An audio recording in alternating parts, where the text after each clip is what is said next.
My name is Elena Porter, and I'm 32 years old. On paper, I had what people love to post about. Dream house, six-figure career, a luxury SUV parked outside my garage. But behind that picture-perfect life was a secret I buried deep. I was being used. And I didn't even see it until it was too late. Before I dive into the mess that became my life, I want to know where you're watching from. Drop your city or country in the comments, and don't forget to like this video and subscribe to the channel. Trust me, what happened next will make you rethink everything about family loyalty. Every weekday, my alarm would go off at 5:15 a.m. sharp. I'd push through a grueling hour-long strength training routine in my home gym, gulp down a protein shake, and head out to beat the rush hour traffic from my place in the upscale suburbs of Austin, Texas. My job at Hawthorne Capital Management wasn't just demanding, it was cutthroat. I had to be sharper, faster, better than everyone else. And I was. My boss, Danielle Chen, used to say, "Elena, you're the kind of woman this company is built on. Clients love you. You make numbers human." I'd earned every compliment, every bonus, every promotion. And yet, despite everything, I lived with ghosts. Not literal ones. I'm talking about my sister and my parents, all of whom had turned my beautiful 4-bedroom colonial into a chaotic, freeloading circus. It hadn't started that way. 3 years ago I bought the house. It was my crown jewel, my reward for years of sacrifice. I'd planned to decorate it slowly, make it mine. Then came the phone call. "Elena, honey," my mom said gently, "Kendall and the kids need a place to stay. Just for a bit." Kendall, my younger sister. Single mom. 3 kids. She'd just left her 3rd job in under a year and had nowhere to go after her lease ended. I didn't hesitate. Course I told them to come. My parents came too, saying it would help if they could pitch in with the kids. Pitch in. More like take over my house. 3 months in, I was covering everything. Utilities, groceries, cell phone plans, school supplies. I even cancelled my planned trip to Switzerland so I could help cover repairs on Kendall's van. It wasn't just support, it was full-on dependence. And I was the sole provider. Meanwhile, Kendall strutted around like the queen of the castle. She didn't work. She didn't cook. But she had all the time in the world for TikTok dances and iced coffee runs. My dad, Mark, was the quiet one. He spent his mornings reading the newspaper and his afternoons watching old westerns. "You're doing amazing, sweetheart," he'd say sometimes.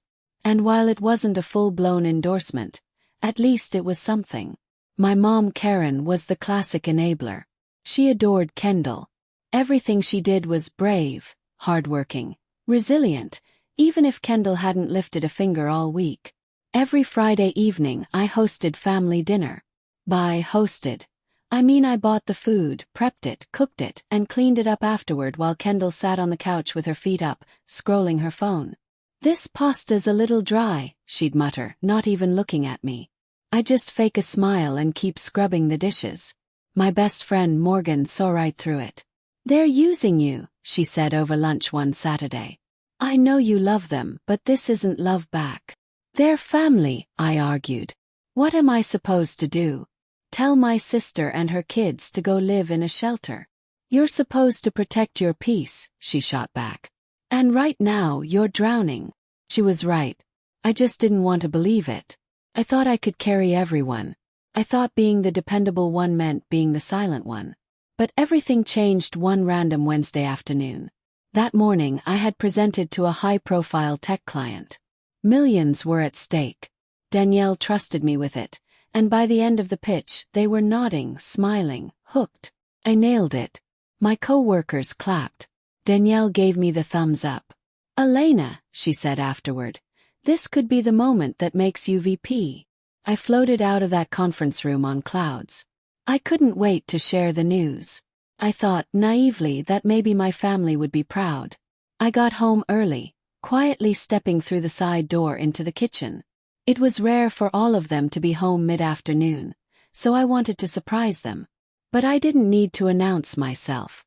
Kendall was already talking, loudly, on speakerphone in the living room. I stopped cold as I heard my name. "Yeah, we're still at Elena's," she was saying to someone. I assumed her friend Rachel.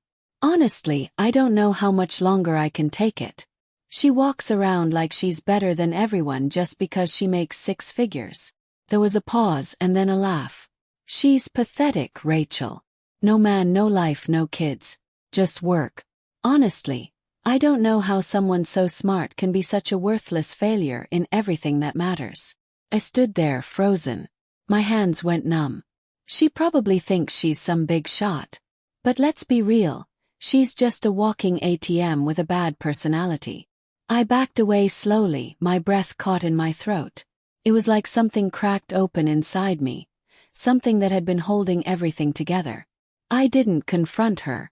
I didn't scream or cry. I just turned and walked out. My car took me to Morgan's apartment like it had a mind of its own. I didn't even remember the drive. She opened the door and took one look at me before pulling me into a hug. What happened? I told her everything. The words "worthless failure" rang in my ears long after I stopped talking. Morgan didn't waste time. "You're not going back there tonight," she said.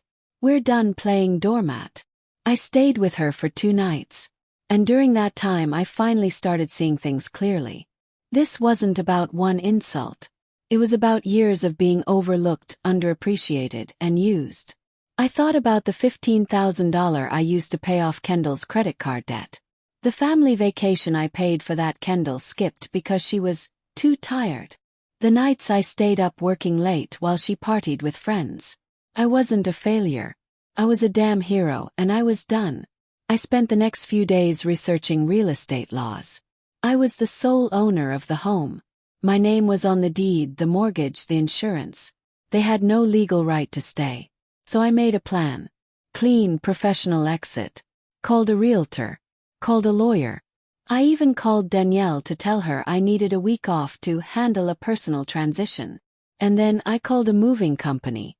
After years of being the responsible one, the dependable one, the doormat, I had finally made a decision.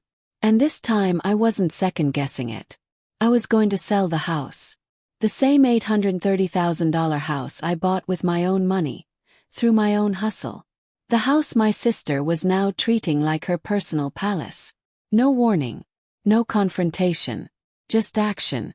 At 9 a.m. sharp the next morning, I met with Valerie Cross, a real estate agent who came highly recommended for discreet, high-speed listings. Her red heels clicked across my hardwood floors as she toured the house, scribbling notes into a leather-bound planner. "This is gorgeous," she said, nodding at the custom kitchen. "You'll get offers fast. This market's on fire. Especially in this zip code." "Good," I said, arms crossed. "I want it sold in under a month." She raised an eyebrow. "I can list by Friday." "Perfect. My family leaves the house every Sunday for church and lunch. You can hold an open house while they're out. I'll handle the rest." She didn't ask questions. Professionals like Valerie knew when not to dig.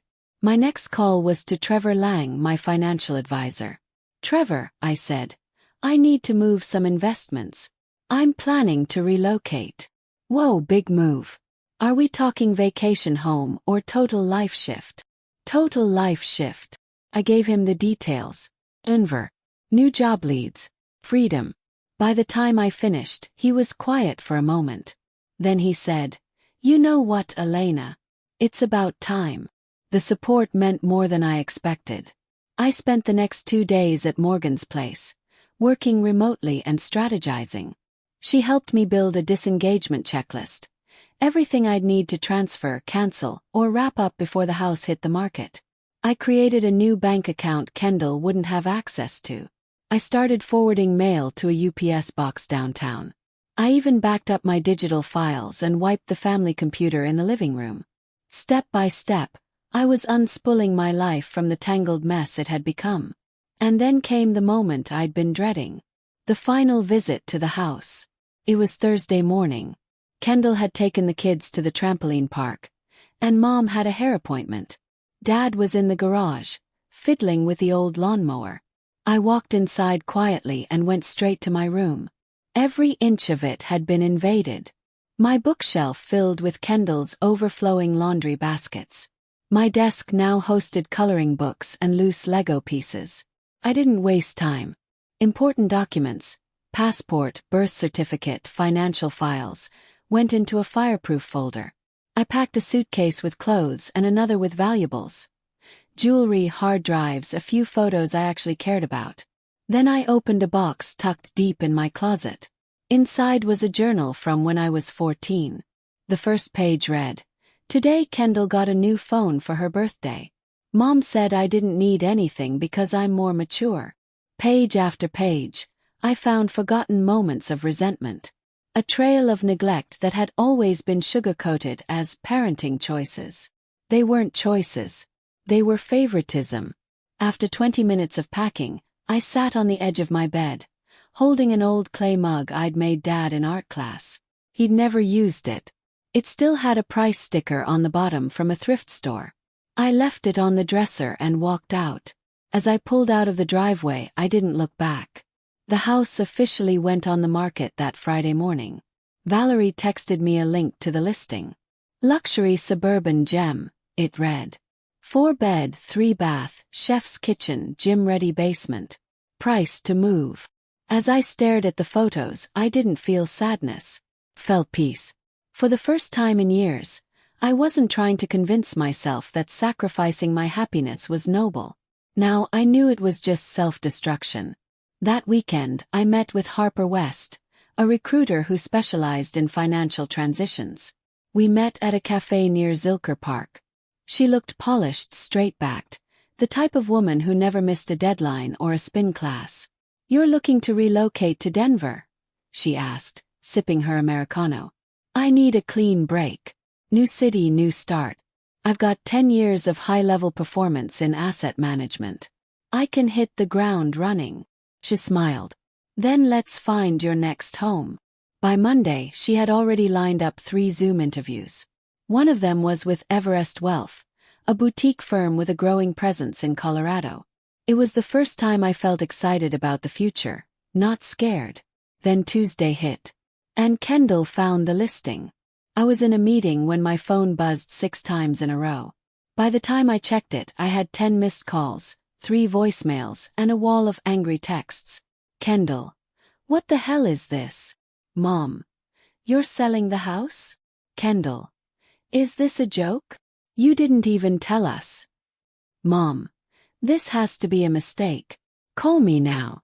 And my favorite, "Kendall, after everything we've done for you, you're actually throwing your family out? Wow, done for me." I nearly laughed. I ignored the messages. Instead, I called Valerie. "How soon can we schedule the open house?" "Yes. Sunday's still good. I got staging set up. We've already had 3 inquiries." "Perfect." That night I drove to the house. Kendall was waiting for me on the porch like a storm cloud in yoga pants. Her arms were crossed, her mouth already moving before I got out of the car. "You're unbelievable." I calmly stepped past her, unlocking the front door. "Nice to see you too." She followed me inside, slamming the door behind us. "Selling the house without even talking to us? Who does that?" "Turn slowly." "The homeowner. You know we have nowhere else to go," she snapped. "The kids are in school here. Mom and Dad rely on you." "No," I said, voice steady. "They rely on me paying for everything while you act like you own the place." Her face flushed. "Don't play the victim. You're selfish. And let's be real, you don't have anyone else in your life. No boyfriend, no friends, just your job. That's why you're such a miserable, lonely failure." There it was again. Failure. The second time she'd called me that.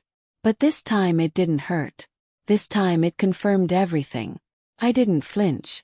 "You can stay until the closing date. That's 3 weeks. After that, you're all on your own. You think you can just abandon your family like this?" "I don't think," I said quietly. "I know." The night after Kendall's meltdown, the house was silent. For the first time in years, no one asked what was for dinner. No one piled dishes in the sink expecting me to clean them. No one followed me around pretending they cared about my day. The tension had turned the air thick and heavy, like the kind that builds right before a thunderstorm. I stayed in the guest room that night, My own master suite had long been surrendered to Kendall and the kids when they first moved in. "It'll be easier with the attached bathroom," Mom had said at the time. "Besides, you're always working, sweetheart. You barely use it." I'd given it up with a smile. No. I wouldn't give them air if they asked for it. The next morning, I was halfway through a Zoom interview with a Denver firm called Hollingsworth & Green when I heard my mom knock softly. "Elena, can we talk when you're done?" I muted myself and replied through the door. "Busy." She hesitated. "Okay. I'll wait downstairs." I rolled my eyes and returned to my interview, where the hiring manager was asking about my approach to managing high-value retirement portfolios. The conversation flowed easily, and by the end he was nodding. "We're impressed, Elena. You'll be hearing from us soon." I didn't even have time to celebrate. As soon as I stepped out of the room, Mom was there, like a spider waiting at the edge of her web. "We need to talk," she said. "Then talk," I replied flatly. She glanced toward the kitchen, where Kendall sat sipping iced coffee like she wasn't on the verge of being homeless. Dad sat beside her quietly, reading the newspaper. His silence wasn't new, but it still stung. "Elena," Mom began, clasping her hands together like she was auditioning for sainthood, "this decision you've made, it's rash. You've always been our steady girl, the one who thinks things through." "I've thought this through for 3 years," I replied. "I just finally decided to stop waiting for someone else to grow up." Kendall scoffed from the table without even looking at me. "You mean you finally decided to throw your family in the trash?" Classic Elena move. Sighed. "Please don't make this harder than it has to be." I walked to the coffee pot, poured myself a cup, and leaned against the counter. "I gave you all a home. For 3 years. Free of rent, free of expectations. All I asked was a little respect. Instead, my sister calls me a worthless failure behind my back. And you act like she's the second coming of Mother Teresa." Mom flinched. "We've never said that." I pulled out my phone, tapped play on the audio I'd secretly recorded after Kendall's tantrum on the porch the night before. "You don't have anyone else in your life. No boyfriend, no friends, just your job. That's why you're such a miserable, lonely failure." Mom's eyes widened. Dad's paper lowered just slightly. He looked at Kendall. Kendall didn't even blink. "You had no right to record me. And you had no right to live in my house rent-free while trashing me behind my back." I shot back. Dad finally spoke. "You're overreacting, Elena." Overreacting. The word slammed into me like a brick wall. How many times had I heard that from them? When I cried as a kid. When I got upset that Kendall got more attention. When I wanted to talk about feeling invisible. Overreacting. Always me. Never them. "No," I said. "What I did was underreact. 4 years." I turned to Mom. "Do you even know how much I've spent keeping this house running?" She frowned. "We've never asked you for." "You didn't have to ask. I kept a record." I pulled a folder from my work bag and handed it to her. Inside was a printed spreadsheet. Color-coded. Itemized. Brutal.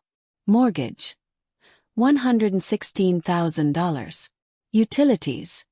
$13,200. Groceries. $27,400. Car insurance, school supplies, medical help. $22,700. Random emergencies. $17,800. And that was just the beginning. Mom's mouth tightened as she scanned the numbers.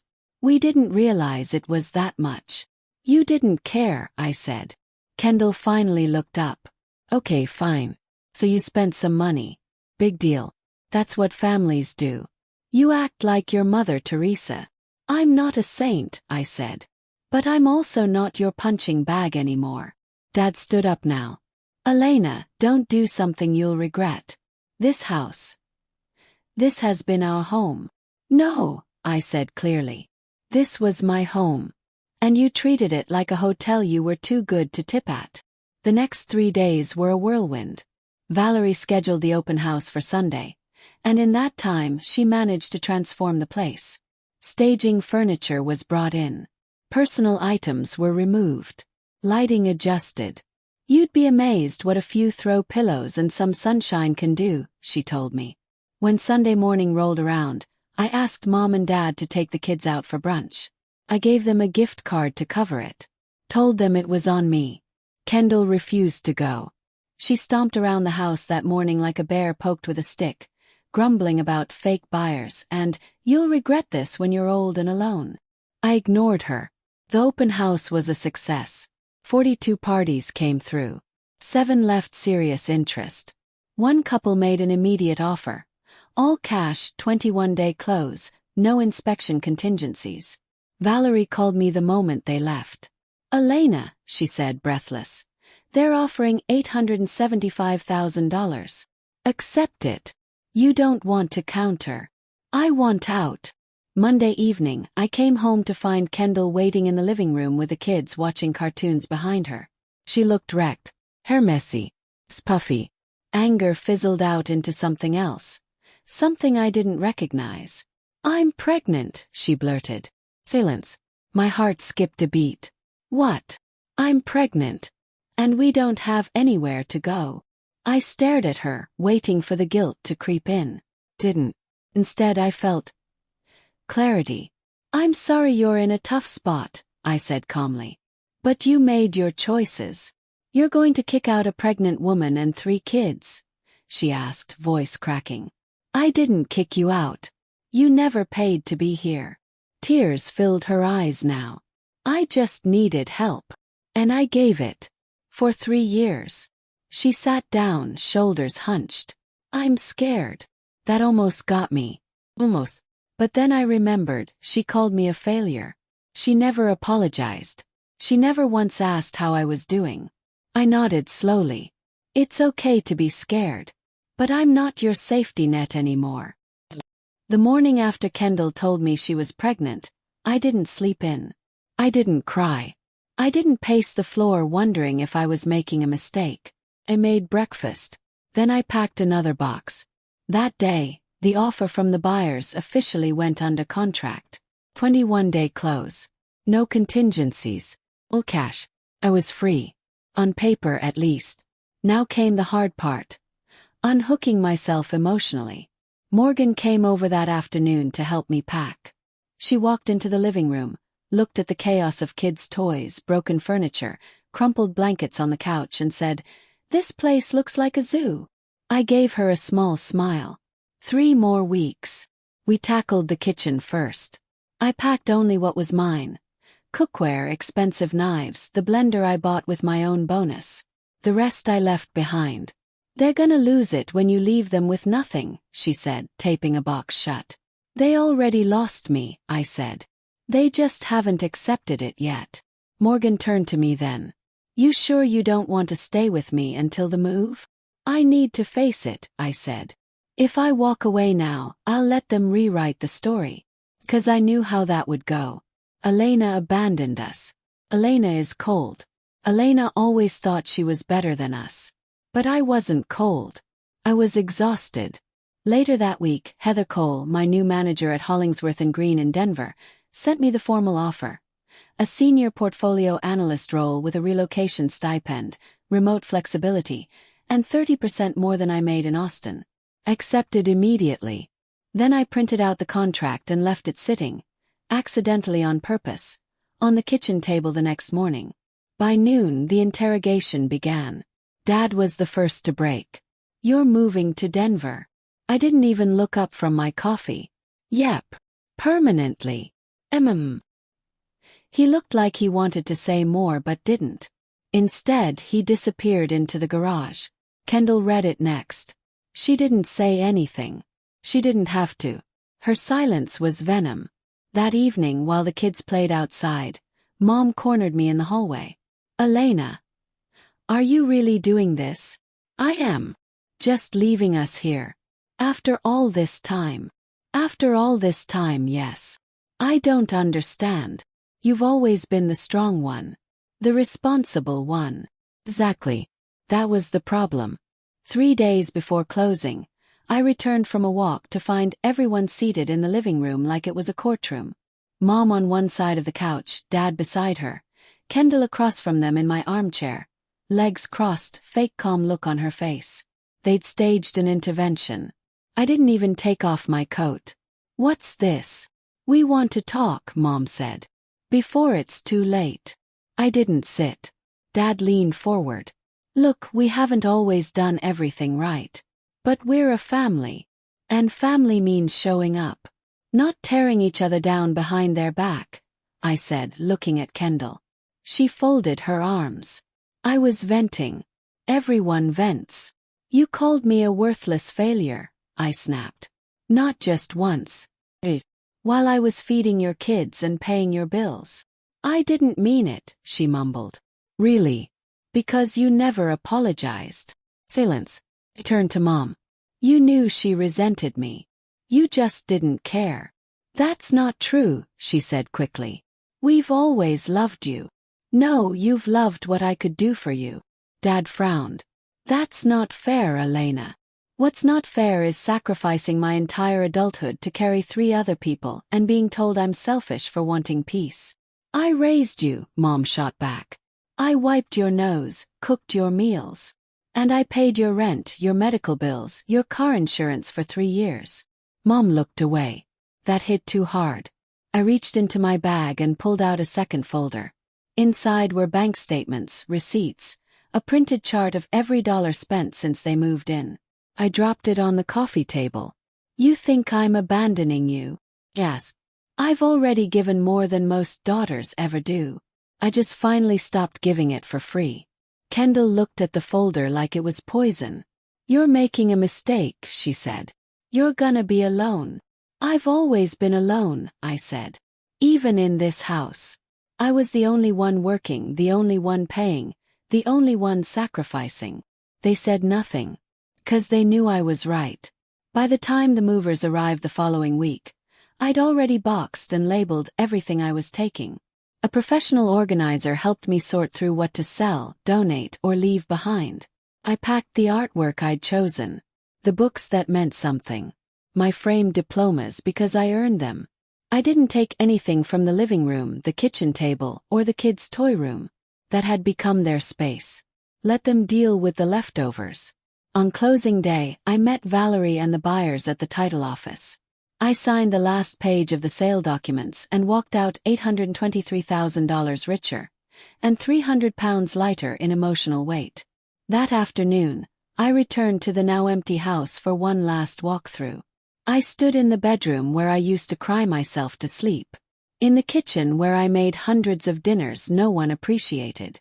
In the office where I overheard Kendall trashing me to Rachel like I wasn't worth anything. The space was stripped bare.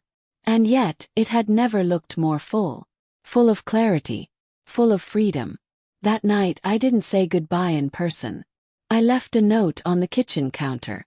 "You'll be okay. You're adults. Figure it out like I did. Elena." Then I closed the front door.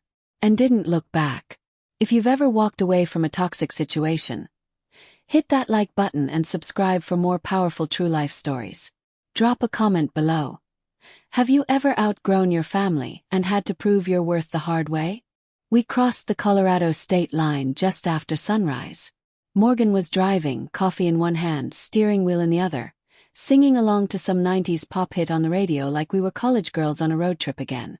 I sat beside her, watching the pink light stretch over the mountains. That moment felt like breathing fresh air for the first time after years of choking in silence. I didn't cry. I didn't overthink. I didn't panic. Just existed. And for the first time in years that was enough. My new apartment was everything the listing promised. Bright, open, modern. 2 bedrooms, floor-to-ceiling windows, mountain views. A sleek kitchen I could already imagine making dinner in, just for me. Melissa, my Denver realtor, met us there with the keys. "You're officially home," she said, smiling. It didn't feel real until I slid the key into the lock and opened the door myself. No kids screaming. No sister making passive-aggressive comments. No mother asking why I didn't take a vacation day to help her hang curtains. Just space. My space.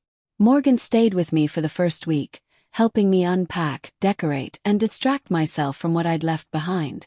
Every night we opened a bottle of wine, ordered takeout, and sat on the balcony talking about everything and nothing. She didn't press me about how I felt. She didn't ask if I missed them. She just let me breathe. Work started the following Monday. My new team at Hollingsworth and Green welcomed me with open arms. The office vibe was different. Less corporate ladder climbing, more collaborative and flexible. My manager, Heather, had a laid-back but focused leadership style. She expected results, not FaceTime. "I don't care where you work from," she told me during our first one-on-one. "As long as the work gets done and the clients are happy. Thrive." In just 2 weeks, I had already closed 2 mid-level portfolios and was shadowing the senior director on a high-value account. The pace challenged me in all the right ways. The best part: no one here knew my past. I wasn't the good daughter, the family bank, or the sister with no life. I was just Elena. Smart, efficient, and respected. Every Saturday I FaceTimed with Morgan. Every Sunday I called Heather. Not my manager but my sister. That part had surprised me most. After everything, she'd been the only one to really hear me when it all fell apart. "They moved in with me," she said on one of our calls. "It's already a lot." "Are they helping?" "Not really. They say they're looking for places, but everything's too expensive or too far from the kids' school." Beside, they did the same thing to me. "Just don't let them pull you under." "I'm trying," she said. "But Mom keeps hinting that this wouldn't be happening if you hadn't left." I shut that down quick. "Thank you," I said. "But don't do it for me. Do it for your sanity." I could hear the fatigue in her voice, the same tone I used to carry like second skin. 2 weeks after settling in, I received a letter. The handwriting on the envelope stopped me cold.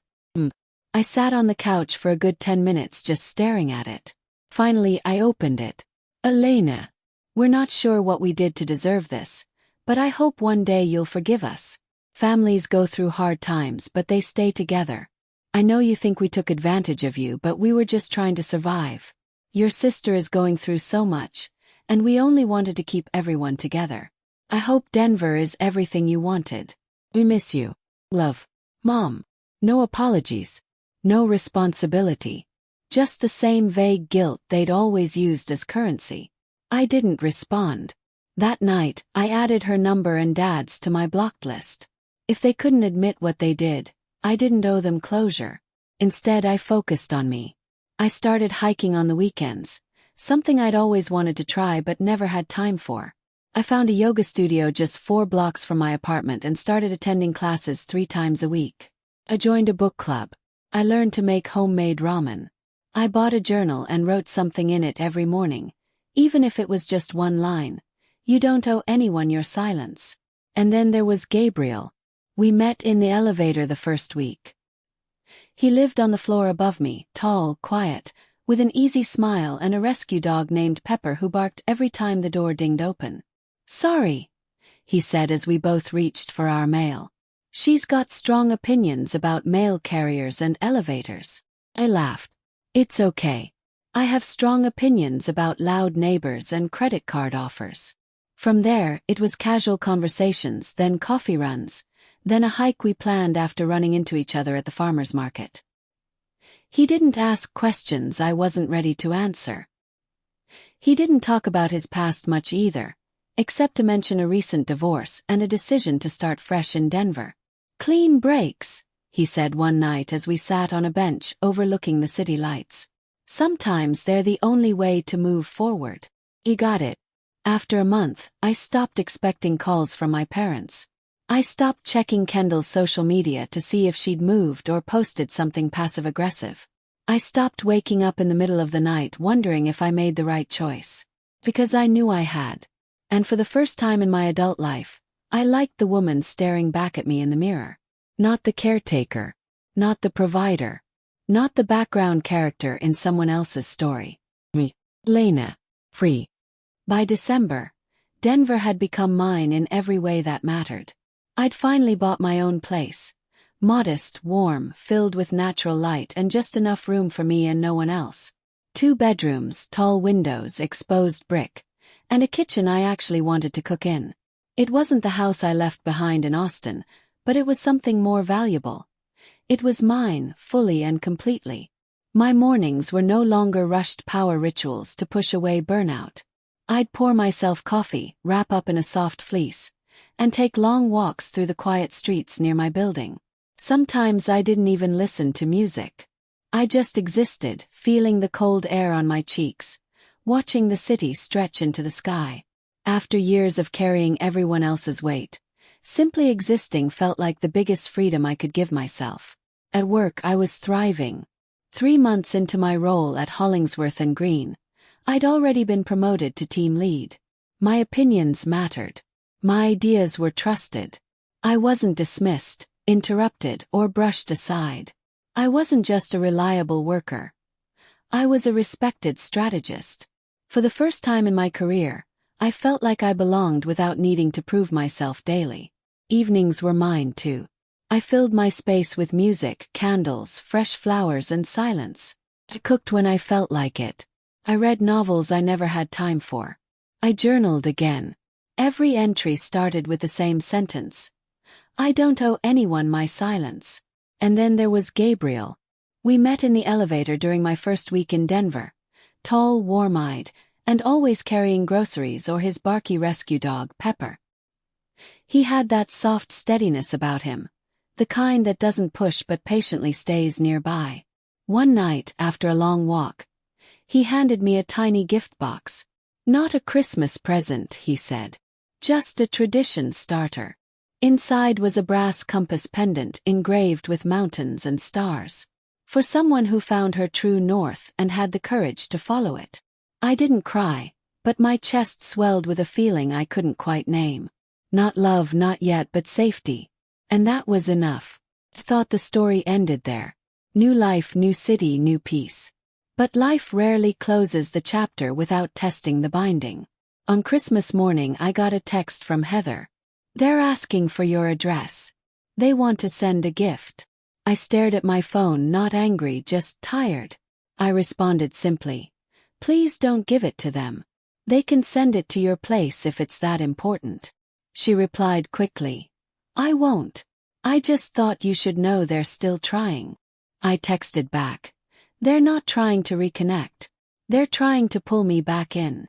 She paused, then sent, I know. And I won't let them. It meant something having her in my corner like that. I didn't expect her to pick sides, but for once, she didn't stay neutral. She saw it now. She saw what I saw. Still, a few days later a letter arrived. No return name. Just a P.O. box and handwriting I recognized as my mother's. I left it unopened for 2 days. When I finally read it, it was exactly what I expected. Carefully worded guilt. We heard you bought a place.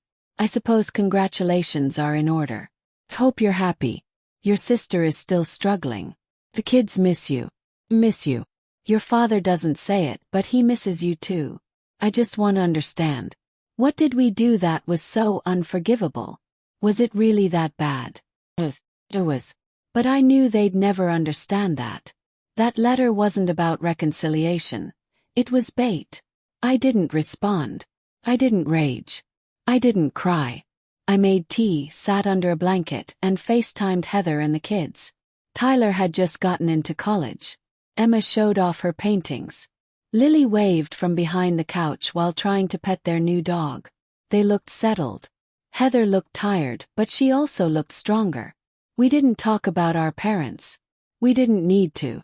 Before we ended the call, she looked directly at me and said, "Thank you. For doing what I couldn't. You showed me how to get free." Smiled. "You're doing great.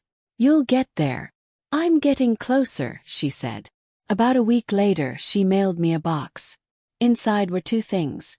The ugly clay mug I made Dad in high school, chipped but intact, and a photo of us as little girls, both dressed as princesses for Halloween. On the back of the photo she'd written, "For the version of us that should have always been." I felt tears rise, not from sadness but release. By spring I wasn't watching my phone anymore. I wasn't scanning Kendall's Instagram. I wasn't waking up in a cold sweat wondering if I'd made a mistake. I hadn't. I had chosen myself for the first time in my life. And that choice had rebuilt me. Then in May, Heather called again. This time her voice was different. Calmer. They moved out, she said. I told them the lease was ending. It wasn't. I just couldn't do it anymore. She told me about the guilt trips, the manipulation, the pressure. And how she said no. They were furious, she said. But I stood firm. You'd be proud. I am, I said. I really am. A week later, another package arrived. This one from Heather again. Inside was the same old mug I'd once seen collecting dust in Dad's office. And with it, that photo of us. 2 little girls in hand-me-down dresses and glittery plastic tiaras, grinning like the world belonged to us. Didn't. Not back then. But maybe now we were finally taking it back. 6 months after I walked away from everything that once defined me, I stood on my balcony with a cup of tea, watching the last orange light fade behind the mountains. I wasn't angry. I wasn't mourning. I wasn't even questioning anymore. I was something I'd never really been before. I was at peace. The truth is, I don't know what's next. Maybe Gabriel and I grow into something more. Maybe Heather and I rebuild the kind of relationship we always should have had. Maybe I become the kind of person I once desperately needed when I was younger. Someone strong, someone kind, someone free. But no matter what the future holds, one thing is certain. I will never again apologize for choosing myself. I was called a worthless failure by someone who had been living off my generosity. I gave everything I had to people who never truly valued me. And when I finally said, enough, they called me heartless. They were wrong. I wasn't heartless. I was healing. And I finally found peace. Not in their approval, but in the life I built without them. If you've made it this far, thank you for being here. If my story connected with you, if you've ever walked away from a toxic family dynamic or had to choose yourself over people you loved, please hit that like button, subscribe to the channel, and share your experience in the comments. You never know who your words might help. Until next time, remember this. Real love doesn't demand silence, sacrifice, or suffering. It respects your boundaries, values your heart, and celebrates your growth. Choose the kind of family that gives you peace, even if you have to build it yourself. Take care of yourself. You deserve it.